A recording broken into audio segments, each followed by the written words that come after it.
Hi guys, আশা করি সবাই ভালো আছেন। কাজ করতে মনে করেন যে এই যে ক্রিকেটে প্লেয়াররা যা শুরু করছে, মনে করেন যে আর বইলে বোঝানো কেদা নাই। মানে ওদের মনে করো যে জনগণের ঠাদে বেতন দেয়, তো ওরা হিসেব পায় না।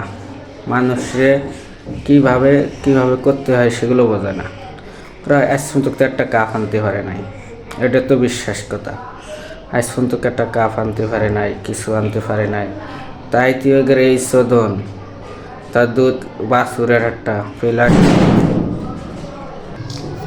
তাই তুই প্লেয়ারের যে শোধন।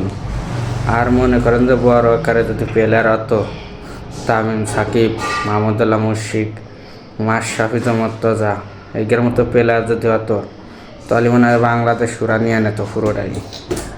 তারপরে ইমরুল কায়েস, সাব্বির রহমান, মনে করে যে এরা এত সুন্দর প্লেয়ার হয়েও ওদের মধ্যে কিছু বেড়ে না। আর দুধ খাত ব্যাটারির একটা প্লেয়ার আইসে বড় বড় নেক্সার মারে, ব্যাটারির মতো একটা প্লেয়ার।